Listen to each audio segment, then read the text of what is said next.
하나님 말씀 같이 읽겠습니다. 요한복음 8장 31절에서 34절인데요. 준비되셨나요? 자, 먼저 제가 읽고 그 다음 절 여러분 읽으시면 되겠습니다. 그러므로 예수께서 자기를 믿은 유대인들에게 이르시되 너희가 내 말에 거하면 참으로 내 제자가 되고 그들이 대답하되 우리가 아브라함의 자손이라 남의 종이 된 적이 없거늘 어찌하여 우리가 자유롭게 되리라 하느냐. 예수께서 대답하시되 진실로 진실로 너희에게 이르노니 죄를 범하는 자마다 죄의 종이라. 영어로 한번 읽겠습니다. So Jesus said to the Jews who had believed him, If you abide in my word, you are truly my disciples.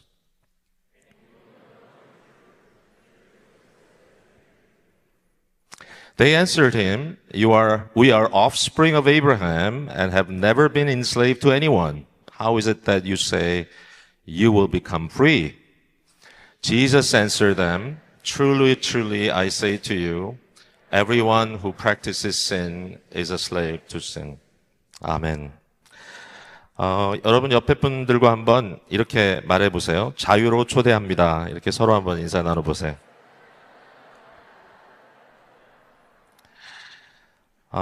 제가 속 시원하게 여러분들을 자유로 모시고 갔으면 좋겠는데, 어제부터 계속 등장하는 질문은 과연 자유가 뭔가라는 질문입니다.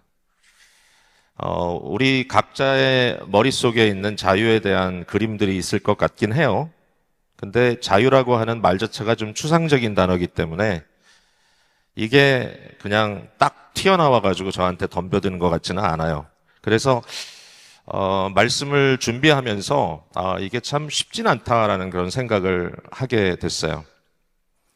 어린 시절 생각을 좀 해봤는데요. 제가 특별히 청소년기를 지나면서 마음속에 깊이 느꼈던 느낌이 있었어요. 하나는 소위 모태신앙이라고 하는 이제 신앙의 과정에서 성장하면서 물론 이민의 과정 때문에 굉장히 많은 변화가 있었지만 그래도 교회 또 이 가정 안에서의 어떤 신앙의 분위기라는 것이 저에겐 굉장한 안정감을 준 것 같아요. 그래서 신앙이라는 것은 또 우리 예수 그리스도를 믿는 복음이라는 것은 참 좋은 거구나. 기본적으로 그런 생각은 하고 있었던 것 같아요. 근데 동시에 저희 아버지는 좀 굉장히 엄하신 분이셨어요. 그리고 좀 컨트롤 하시는 분이셨어요. 돌아가신 분에 대해서 이렇게 얘기한 건 좀 죄송하긴 하지만 통제하시는 것이 굉장히 자연스러우신 아버지 밑에서 저는 매일매일 감시당하는 것 같은 그러한 삶을 살았던 것 같아요. 청소년기에 제가 느꼈던 느낌은 그 두 가지 복합이에요. 그러니까 마치 탕자의 비유 여러분 아시죠? 탕자, 누가복음 15장에 탕자의 비유에 두 아들이 있었는데 한 아들은 아버지의 감시가 싫어서 뛰쳐나갔고 다른 아들은 뭔가 물론 마음이 편치는 않았지만 그러나 가정이라고 하는 테두리 안에서 안주했어요. 여러분 기억하시죠? 어떻게 보면 제 안에는 이 두 가지 아들이 다 들어있는 존재였던 것 같아요. 그러니까 튀어나가고 싶기도 하고 좀 뭔가 그 안에서 안주하려고 하는 마음도 있고 뭐 크게 간증하면서 사람들을 놀래킬 만한 그런 스토리는 저에게 없습니다. 뭐 크게 이탈해서 뭔가 청소년기에 큰 문제를 일으켰던 적은 없지만 근데 한 가지 분명한 것은 이 두 가지의 이 폴이 점점 더 넓어지더라고요, 살면서. 자꾸만 이제 그 안에 제 마음이 조금씩 더 괴리감을 느끼고 어느 순간에는 내가 누구지? 내가 뭐지? 또는 자신에 대한 어떤 깊은 위선감 같은 그런 느낌. 나는 위선자야 라는 느낌을 굉장히 깊이 경험하며 살고 있었던 것 같아요. 그 당시에 저의 생각 속의 자유는 나를 구속하고 억압하는 관리자로부터 벗어나는 것이었어요. 그래서 어떻게 하면 내가 하고 싶은 대로 좀 내버려 둘 수 있는 그러한 상황을 만들어 볼까? Leave me alone. Just let me be. 그게 저에게는 자유였던 것 같아요. 자, 대학을 가고 그 다음에 또 성인이 되어가는 과정 속에서 저는 부모의 그런 관리를 벗어날 수 있는 그러한 상황이 됐음에도 불구하고 이제 중요한 질문은 뭐냐면 과연 나는 그러므로 자유를 누렸느냐라는 거예요. 이미 뭐 여러 번 나왔어요. 오늘 간증하신 분도 잠깐 언급을 했는데 제가 보니까 별로 자유롭지 않더라고요. 굉장히 깊은 자의식, 내 자신에 대한 굉장히 self-conscious한 그런 자아를 갖고 있었고, 뭐 심리학자는 이것이 뭐 overgrown super ego라고 말할 수 있을지 모르겠지만, 뭔지 몰라도 끊임없이 사람들이 나를 approve하고 있나? 과연 사람들이 나를 괜찮다고 얘기하고 있나? 나는 지금 어떤 모습일까? 이런 고민이 끊임없이 다가왔고, 굉장히 소극적이고 또 굉장히 좀 인트로버트하고 이러한 모습으로 많은 시간을 보냈던 것 같아요. 여러분 좀 안 믿어질지 몰라요. 어떤 경우는 제가 사람들 앞에 서면 되게 강하게 보인다 그래요. 근데 목회하면서 생긴 기질일지도 모르겠어요. 제가 성장하면서 많은 갈등이 있었던 것 같아요. 그 부분에 대해서. 지금도 좀 부끄러움도 느껴요. 이 자리에 서 있지만. 자기 집착이라는 것에 대해서 고민하게 됐어요. 그러니까 이 나르시시즘이라는 게 어느 정도는 다 갖고 있잖아요. 내 자신, 내 자아를 사랑하는 마음, 내 자신에 대한 집착. 물론 디모데후서 3장 16절에 지적하는 대로 죄의 가장 핵심은 자기 사랑이라고 말하고 있고 이것이 죄의 문제라고 하는 것을 우리가 알 수 있죠. 최근에 이래요. 제 아내가 아침에 제가 이제 말씀 묵상하고 있는데 우리 서로 각자 이제 방에서 말씀 묵상을 하고 있거든요. 근데 아침에 갑자기 심각하게 저한테 찾아오더니 여보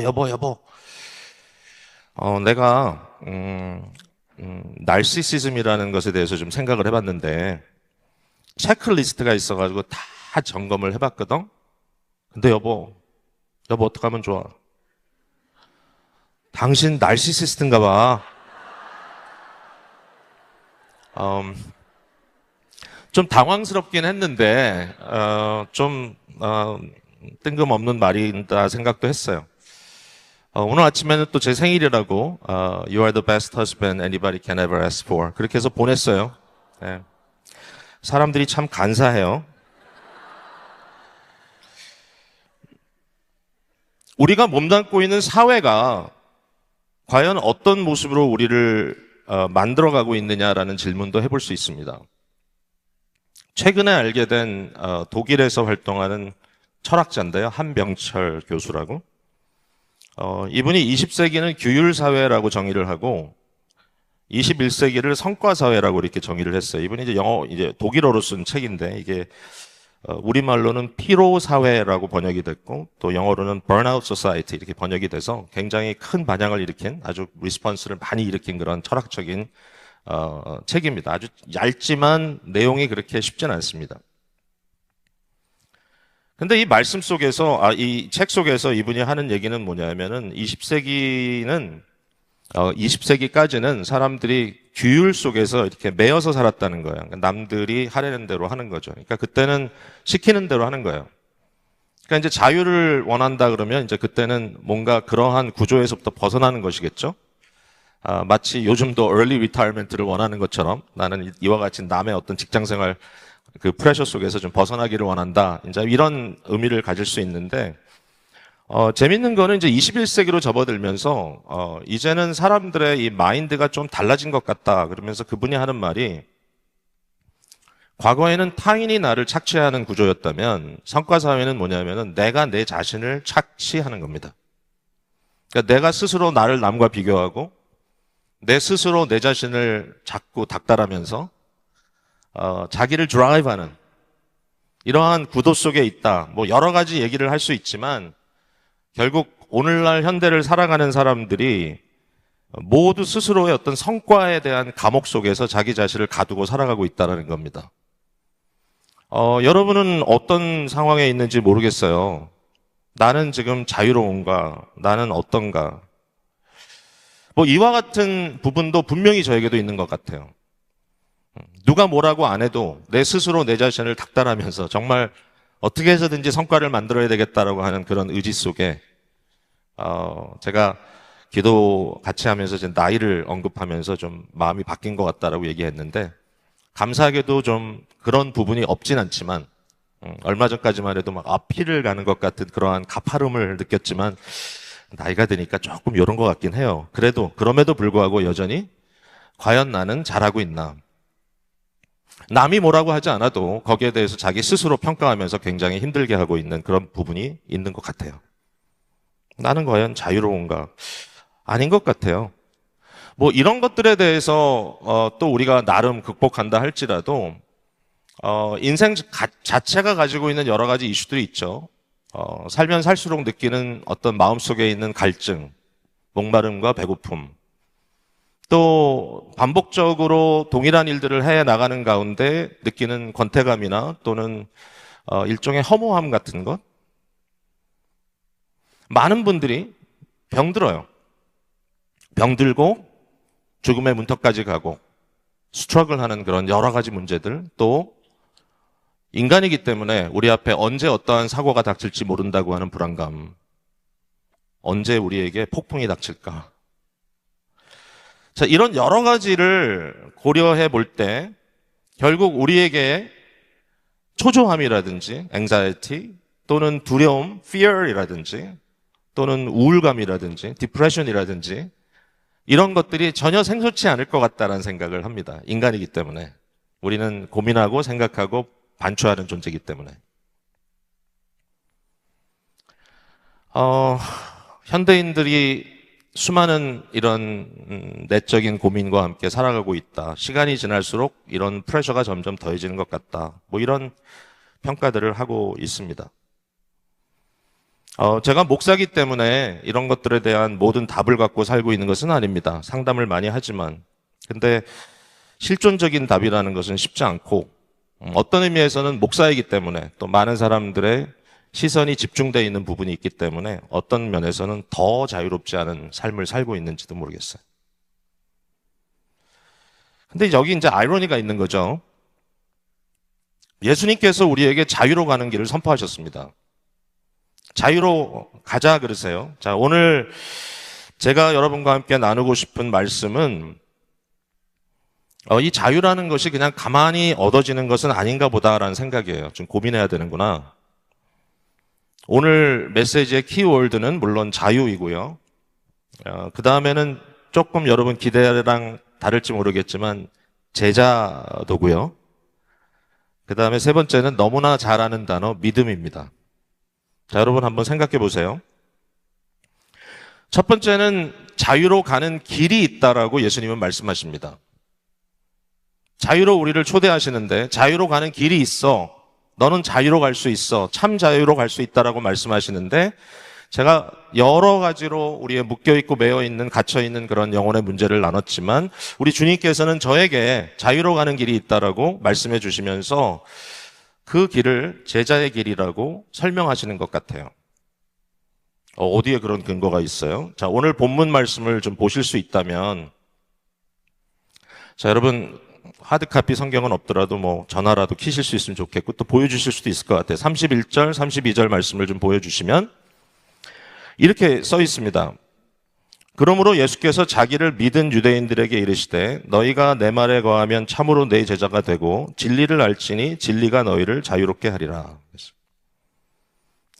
이 두 줄 있잖아요. 이 두 줄. 이게 약간 평행법 같이 느껴져요, 저에게는. 평행법이라는 건 이제 어떤 이런 문학적 구조라고 할 수 있는데, 똑같은 의미의 말을 다른 단어를 사용해서 두 번 반복하는 거예요.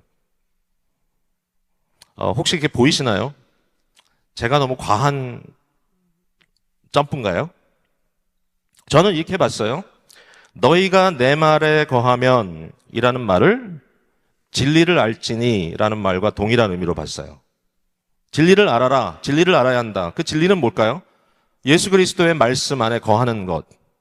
이게 진리를 아는 것이라고 말할 수 있겠죠. 그리고 두 번째로 내 제자가 된다라는 말과 진리가 너희를 자유롭게 한다는 말이 또 페어로 보입니다. 하나의 짝으로. 그래서 결국 자유롭게 되는 것은 제자가 되는 것이다라고 저는 결론을 내렸어요. 적어도 이 본문을 읽어가면서 그런 느낌이 확 왔습니다. 너희가 내 말 안에 거하면 참으로 내 제자가 될 것이다. 그러므로 진리를 알면 너희가 자유를 얻을 것이다. 제자가 되는 것이 자유를 얻는 길이라고요? 제자가 되는 것이 자유를 얻는 길이라고요? 여러분 정말 그렇습니까? 근데 제자라는 말은요, 누구 밑에 들어간다는 말이에요. 어떤 선생님 밑에 들어가서 그 선생님의 가르침 속에, 선생님의 지도 속에 선생님이 이끌어가는 대로 그렇게 따라가겠다는 그러한 말입니다. 그게 제자가 된단 말이잖아요. 예수님께서 쓰신 표현인데 이런 표현을 쓰셨어요. 나의 멍에를 메고 내게 배우라 그랬어요. 나의 멍에를 메고 내게 배우라. 자, 좀 더 큰 컨텍스트를 볼까요? 마태복음 11장 28절에서 30절 말씀이죠. 수고하고 무거운 짐진 자들아 다 내게로 오라. 내가 너희를 쉬게 하리라. 나는 마음이 온유하고 겸손하니 나의 멍에를 메고 내게 배우라. 그리하면 너희 마음이 쉼을 얻으리니 이는 내 멍에는 쉽고 내 짐은 가벼움이라 그랬습니다. 되게 놀랍습니다. 왜냐하면은 주님은 분명히 우리에게 멍에를 메라 그럽니다. 멍에는 이렇게 밭을 갈 때 소를 끌고 밭을 가를 때 소를 끈다기보다는 소를 앞으로 몰겠죠. 그 목에다가 이렇게 올려놓는 걸 멍에라 그러죠. 그러니까 이건 되게 무거운 거고 힘든 거일 수 있잖아요. 근데 예수님께서 하시는 말씀이 너희는 내 멍에를 메고 내게 배우라 그랬습니다. 근데 이 표현은 굉장히 일반적인 표현입니다. 그러니까 당시에 랍비들이 제자들을 받을 때 그 상황을 랍비의 선생의 멍에를 메는 제자들을 삼는다. 이제 이런 뜻으로 이런 말로 했다라는 것이죠. 근데 굉장히 중요한 것은 뭐냐면 이겁니다. 예수님께서 왜 우리를 그에게 주님께 오라고 얘기하냐면은 우리가 수고하고 무거운 짐을 지고 있기 때문이라고 얘기하십니다. 왜 우리가 예수님을 우리의 주인으로 삼고 우리의 선생으로 삼고 그를 따라가야 되는가? 왜 우리가 예수 그리스도의 제자가 되어야 되는가 하면은 현재 우리의 상태가 만약에 그렇지 않다면 수고하고 무거운 짐을 지고 있는 상태라는 거예요. 결국은 이제 당시에 수많은 율법 교사들이 있었고 수많은 유대 교사들이 많은 제자들을 품었는데 그들은 그 교사들의 멍에를 메고 있었는데 그 멍에는 어떤 멍에였냐면은 아주 무겁고 아주 수고스러운 율법의 짐이었다는 것이죠. 반면에 예수님께서는 나의 멍에를 메라 그랬고 나에게 배우게 되면 어떤 일이 벌어지냐 하면 너희 마음이 도리어 쉼을 얻고 너희가 자유롭게 되겠다고 말씀해 주신 겁니다. 자, 예수님의 제자가 된다는 것은 그럼 무엇일까요? 왜 예수님의 제자가 되는 것은 우리에게 이와 같은 자유를 준다고 말씀하실까요? 왜 예수님의 멍에는 도리어 우리에게 쉼을 준다고 말씀하셨을까요? 자, 여기에 이제 중요한 또 하나의 이제 점프를 해야 합니다. 예수님의 제자가 되는 길은 믿음의 길입니다.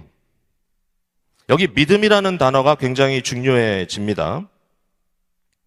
요한복음 5장 이후에 안식일의 문제로부터 시작이 돼서 좀 아이러니하죠. 안식일의 문제로부터 시작이 돼서 예수님과 유대 지도자들 사이에 논쟁이 계속됩니다. 예수님께서 이들과 함께 대화를 나누실 때 어떤 결과가 나타나는지 아주 흥미롭습니다. 사람들이 예수님을 만나면 어떤 결과가 나타나는지 여러분 아세요? 사람들이 둘로 나뉘어집니다. 다 화합할 것 같은데 도리어. 자, 오늘 한번 본문 보실래요? 31절 다시 요한복음 8장 31절로 돌아갔습니다. 그러므로 예수께서 자기를 믿은 유대인들에게 그랬어요. 유대인들과 논쟁을 하고 있는데 어떤 유대인들은 예수님을 믿습니다. 이제 예수님이 무슨 말씀을 하시냐면 나는 하나님으로부터 왔다. 그리고 나는 하나님의 일을 한다. 끊임없이 그리스도를 통하여 하시는 하나님의 일을 계속 선포하고 있거든요. 설득되기가 쉽지 않았을 것 같은데 그러나 유대인들이 어떤 사람들은 믿기 시작하는 거예요. 여기 보니까 예수께서 자기를 믿은 유대인들에게 이르시되, 이거 놓치기 쉬운 거예요. 여러분 놓치면 안 돼요. 굉장히 큰 변화입니다. 큰 점프입니다. 아, 어떤 사람들이 예수를 믿기 시작했구나. 반면에 33절에 보니까 그들이 대답하되 우리가 아브라함의 자손이라 남의 종이 된 적이 없거늘 어찌하여 우리가 자유롭게 되리라 하느냐. 예수께서 대답하시되 진실로 진실로 너에게 이르노니 죄를 범하는 자마다 죄의 종이라. 자, 여기에 그들이라고 하는 말은 31절에 등장하는 자기를 믿는 유대인들이 아닙니다. 이 사람들은 여전히 예수님을 거부하는 자들이에요. 이 사람들은 아직도 예수님을 믿지 않는 자들입니다. 하나님이 하신 일을 믿기보다는 여전히 자기 생각대로, 자기 판단대로 지금 모든 것들을 평가하고 있습니다. 나뉘어졌죠. 어떻게 나뉘어졌죠? 예수님을 믿는 유대인. 예수님을 믿는 유대인은 예수님의 말씀 안에 거할 수 있고 예수님의 제자가 될 수 있고 그것은 곧 자유로워지는 것이고, 반면에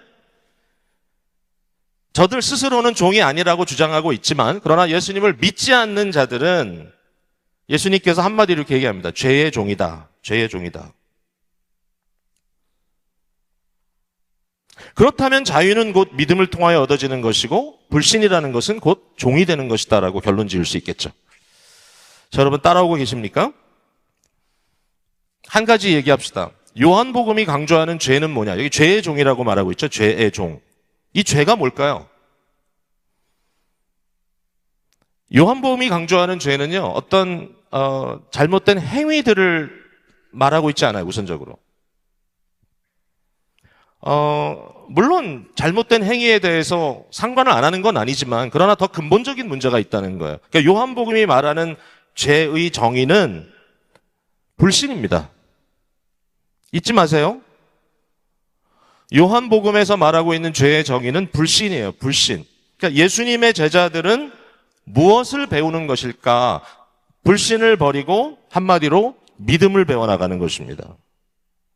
자, 몇 절을 제가 한번 읽어볼게요. 들어보세요. 우리가 어떻게 하여야 하나님의 일을 하오리까? 누가 물어보니까 예수님께서 대답하여 이르시되 하나님께서 보내신 일을 믿는 것이 하나님의 일이니라. 요한복음 6장 29절. 내가 진실로 진실로 너에게 이르노니 내 말을 듣고 또 나 보내신 이를 믿는 자는 영생을 얻었고 심판에 이르지 아니하나니 사망에서 생명으로 옮겼느니라. 나를 믿는 자는. 요한복음 5장 24절. 여러분 너무나 잘 아는 구절입니다. 하나님이 세상을 이처럼 사랑하사 독생자를 주셨으니 이는 그를 믿는 자마다 멸망하지 않고 영생을 얻게 하려 하십니다. 3장 16절. 믿음입니다. 믿음. 믿음이 과연 뭘까요? 여러분, 저와 여러분에게 믿음이 있나요? 예, 믿음이 없다면 우리가 이 자리에 오지 않았을 거다라고 단정할 수도 있지만, 그러나 한 단계 더 들어가서 믿음에 대한 좀 생각을 해본다면, 뭐 이런 힌트를 얻을 수 있겠죠. 마태복음 11장에 수고하고 무거운 짐진자들아 다 내게로 오라 내가 너희를 쉬게 하리라고 말씀하셨던 그 부분에서 예수님께 와서 모든 것을 내려놓고 그의 멍에를 도리어 메고 그로 인하여 쉼을 얻는 그러한 사람들을 뭐라고 부르냐면은 어린아이라고 부릅니다. 어린아이. 하나님이 지혜로운 자들에게는 보여주지 않으셨던 것을 어린아이 같은 자들에게 보여주신다고 하는 계시의 의미를 말하고 있어요. Little children, like little children. 어린아이들이 되는 것. 그때 예수께서 대답하여 이르시되 천지의 주제이신 아버지여 이것을 지혜롭고 슬기 있는 자들에게서는 숨기시고 어린아이들에게 나타내심을 감사하나이다. 이렇게 기도하시고 예수님께서 수고하고 무거운 짐진 자들아 다 내게로 나오라. 이렇게 초대하시는 거예요. Like a little child, Jesus told me to come. 이런 곡 있죠. 어린아이처럼 그저 오라 하시네. 그러니까 믿음이라는 것은 그저 가는 거예요. 어린아이처럼 예수님께 나아가는 거예요. 근데 그 믿음이 제자가 되는 길이에요. 예수님의 제자가 되는 것은 그냥 예수님께 어린아이처럼 나가는 겁니다. 그의 음성을 듣는 거예요. 그의 말씀을 듣는 것이고 어린아이처럼 의지하는 거예요. 놀랍게도 거기에 자유의 열쇠가 있다는 겁니다. 자유롭고 싶으신가요? 제자가 되세요. 제자가 되고 싶으신가요? 믿어야 합니다. 사람들은 자기 스스로를 justify 하려고 하는 생각을 갖고 있는 것 같습니다. 제가 이미 제 개인의 어떤 경험을 통해서 말씀드렸지만 자꾸만 남을 의식하고 내가 잘하고 있나? 나는 정당한가? 여러분, 그러한 질문이 계속 우리에게 다가오죠. 그러면서 끊임없이 자기의 성취로 자기의 욕망하는 것들을 스스로 취함으로써 내 자신을 justify 할 수 있다라고 우리는 계속해서 노력하고 수고하고 있다라는 말이죠. 근데 아무리 생각해도 제 자신을 돌아봐도 인간은 스스로 justify 할 수 있는 존재가 아니에요.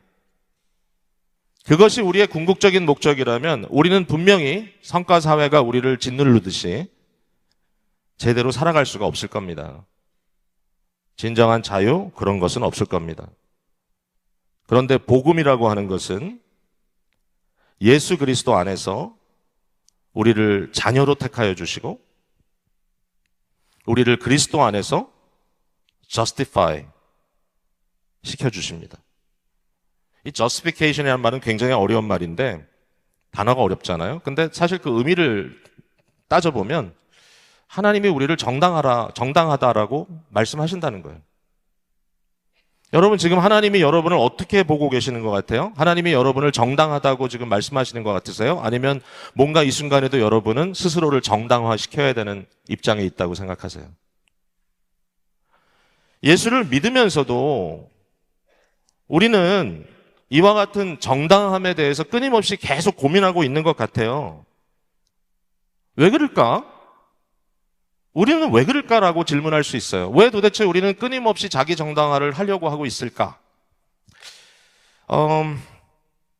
제가 생각할 때 믿음이라는 것이 되게 단순해 보이지만 사실은 불신이라는 것이 굉장히 힘이 있는 것 같아요. 불신에게는 어떠한 파워가 있는 것 같아요.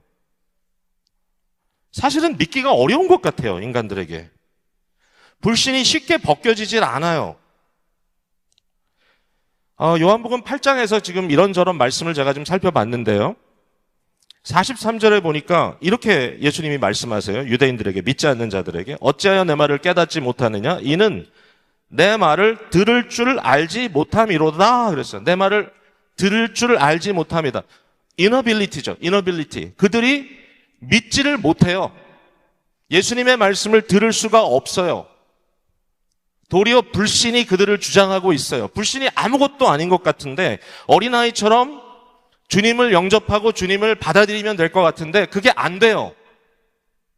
불신에는 어떠한 파워가 있는 것 같아요.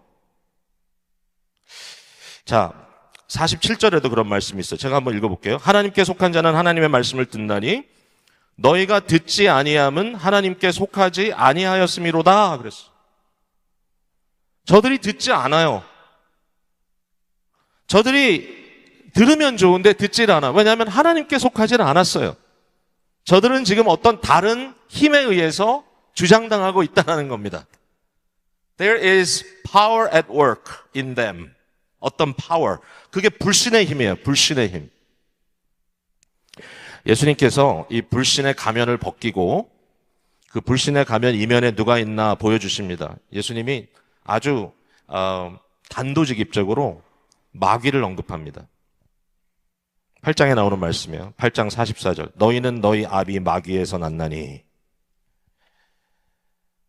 마귀의 가면을 벗겨요.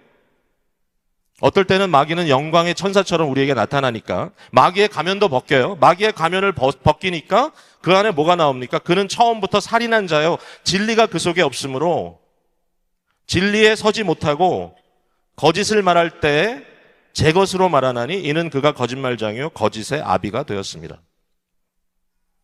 여러분, 불신이라는 것은 바로 이와 같은 마귀가 조장하는 그러한 영적인 세력입니다. 불신의 힘이 존재하는 것은 이와 같은 마귀의 거짓과 마귀의 이와 같은 악한 의도가 역사하고 있기 때문이라고 해도 전혀 과언이 아닙니다. 예수님께서 그렇게 우리에게 상황을 설명해 주시는 겁니다. 마귀는 거짓의 아비예요. 거짓말장이에요. He's a liar. 끊임없이 사람들에게 진리를 비틀어서 거짓되게 말한다는 겁니다. 언제부터 그랬죠? 처음부터 그랬다는 거예요. 처음부터. 언제부터? 아담과 하와 때부터. 살인하는 자다 그랬어요. 언제부터? 가인 때부터. 언제까지? 예수 그리스도를 유혹해서 그를 넘어지려고 했던 바로 그 순간까지 마귀는 끊임없이 불신을 조성하는 자다라는 겁니다. 자, 어떤 디스토션을 하고 있나요? 그냥 몇 가지로 이야기를 하자면 하나는 우리 자신을 디스톨트합니다. 마귀가 하는 일이에요. 자꾸 끊임없이 우리에게 네가 우주의 중심이 될 수 있다. 너는 너를 증명해라.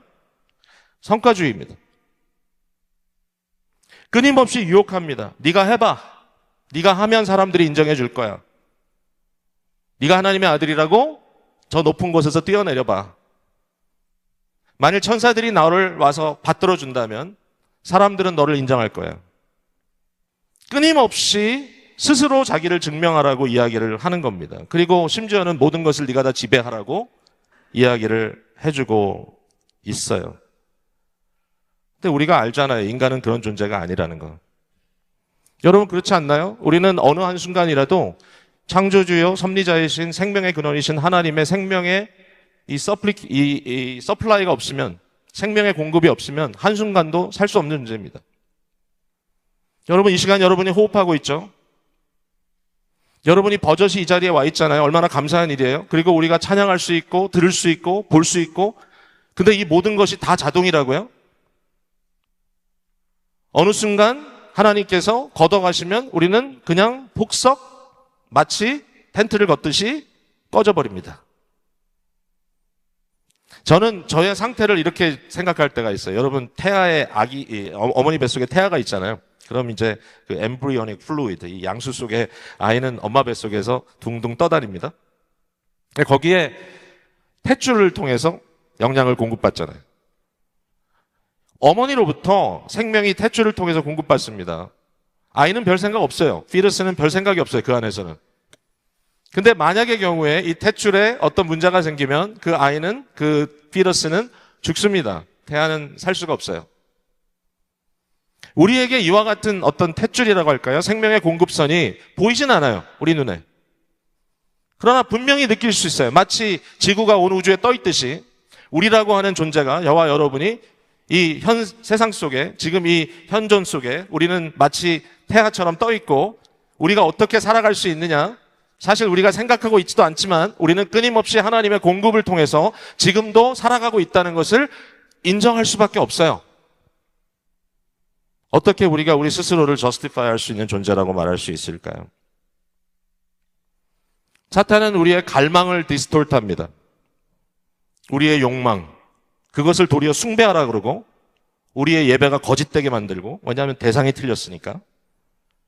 기버보다 기프트를 더 좋아하게 만들고, 우리가 원하는 대로 우리의 욕망을 만족시키면 우리가 행복할 거라고 계속해서 이야기합니다. 광야에서 예수님께 던졌던 세 가지의 질문. 너의 육체적 욕구를 만족시켜봐. 너의 사회적 욕구를 만족시켜봐. 사람들이 너를 인정하게 만들어봐. 또 소유적 욕구, 가지고 싶은 것, 내가 소유하고 싶은 것, 그 욕구를 만족시켜봐. 그리하면 너는 행복할 거야. 근데 우리 주님은 그렇게 안 하시잖아요. 왜?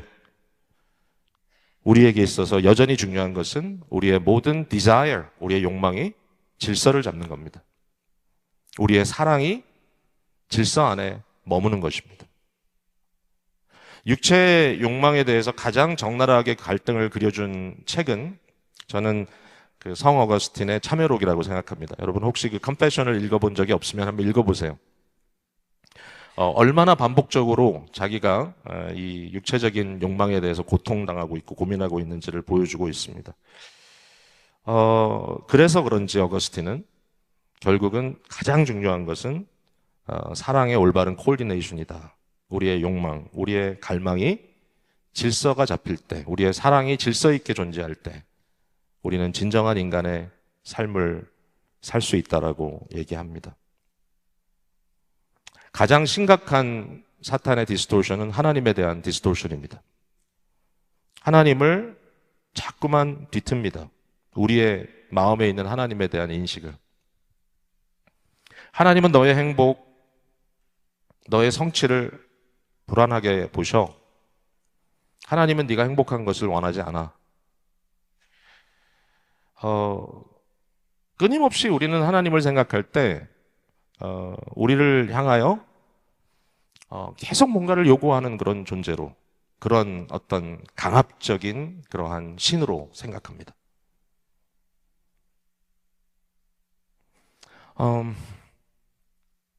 아까 제가 탕자의 비유 얘기했잖아요.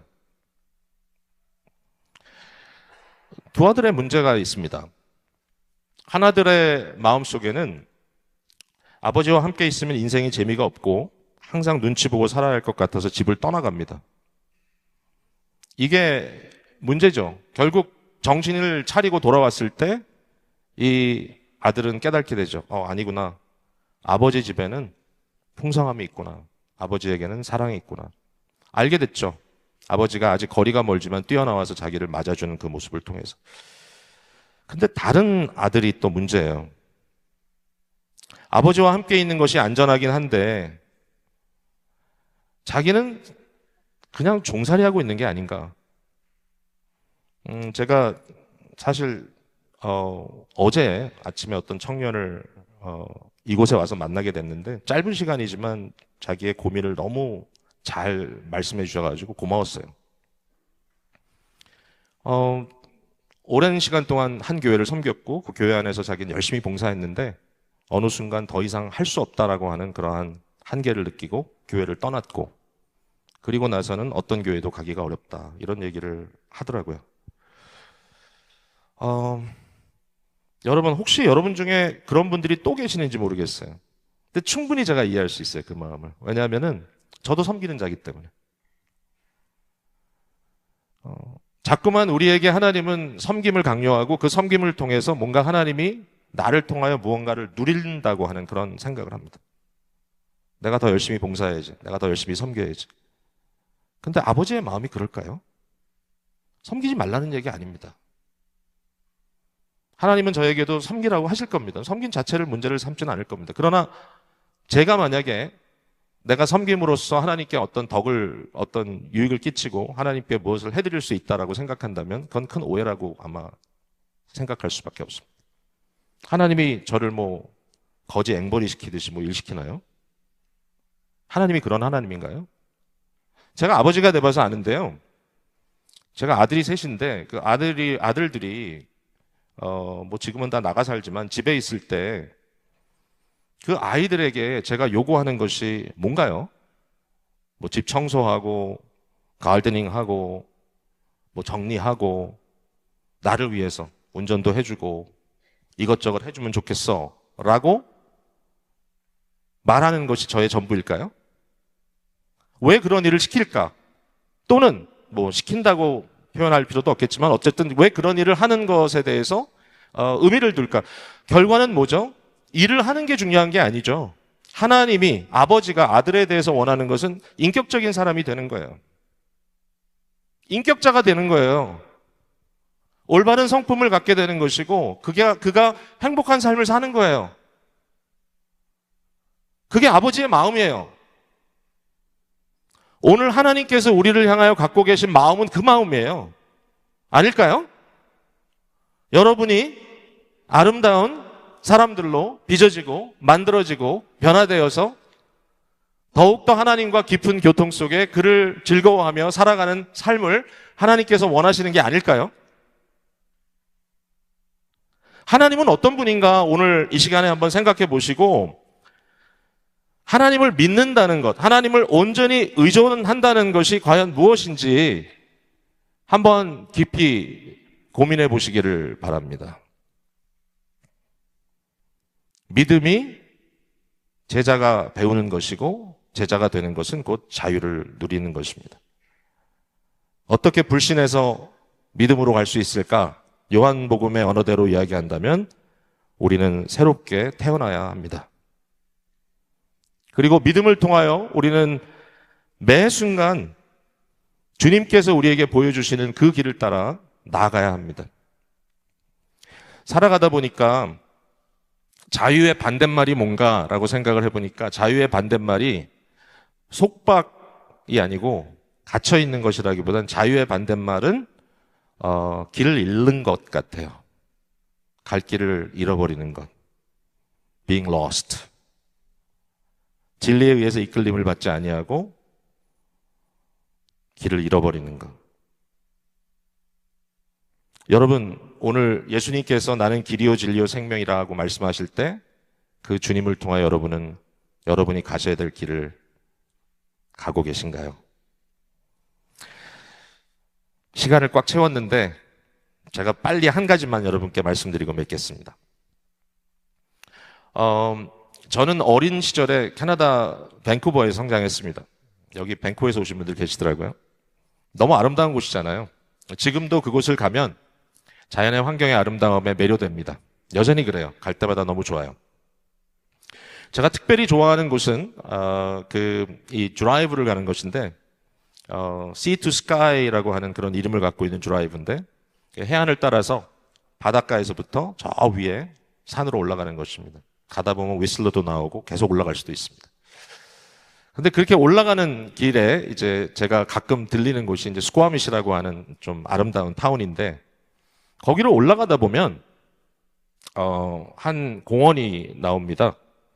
마린 공원이라는 곳인데 제가 오래전에 거기에 가서 하이킹을 했던 기억이 나가지고 거기에 그 좋은 어떤 기억, 산을 돌아서 저쪽으로 가니까 아름다운 광경이 나오더라. 이런 좀 머릿속에 기억이 나서 벌써 사진이 나왔네요.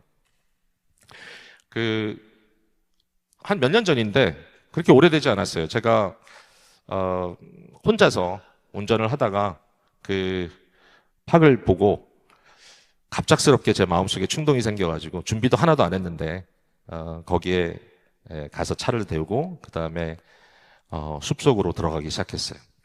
이 돌산이 있어가지고 사람들이 럭클라이밍을 하는 그런 곳입니다.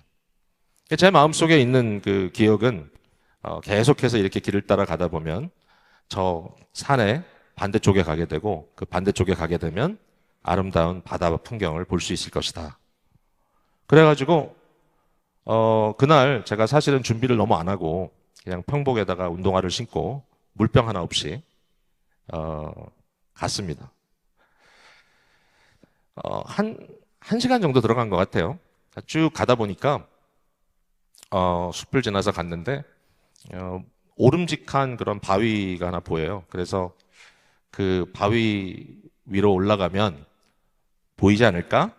그래가지고 바위 위로 올라갔습니다. 기어 올라갔어요. 드디어 그 꼭대기 올라가니까 아까 보여줬던 그 사진의 풍경이 나타나더라고요. 예. 뭐 사진이 잘 나왔나? 어쨌든 저 광경을 보면서 제가 사진을 찍고 거기에 앉아서 땀을 닦고 한참 식히다가 돌아가야지. 그리고 이제 가야 되는데 문제가 뭐냐면 보시다시피 돌 바위 밑에 보이는 것은 나무뿐이었습니다. 길이 보이지 않아요. 어디로 올라왔는지도 모르겠어요. 그런 경우가 있죠. 그래서 굴러 떨어지다시피 밑으로 떨어졌어요. 굉장히 충격을 받을 정도로 온몸이 흙으로 묻어지고 그래서 헤매는데 길이 안 나오는 거예요. 어떻게 왔는지를 모르겠어요, 도저히. 그래서 그 숲속을 헤매고 있는데 한참 헤맸어요. 목이 타오지, 온몸은 땀 범벅이 되지. 마음속에 이런 생각이 들더라고요. 이러다가 죽는가 보다. 이래서 사람들이 죽나 보다. 근데 저쪽에 보니까 나무 가지에 오렌지 색깔 테이프가 보여요. 제 기억은 오렌지 색깔이었어요. 거기 가가지고 오렌지 색깔 테이프를 보니까 너무 반가운 거예요. 누군가 사람이 거기 만들어 놨을 테니까 사람이 지나갔던 곳이구나. 그리고 주변을 봤거든요. 두리번 보니까 저쪽에 또 오렌지 테이프가 보이는 거예요. 그쪽으로 갔어요. 또 두리번 봤어요. 그랬더니 이전의 것이 아닌 또 다른 오렌지 테이프가 보이는 거예요.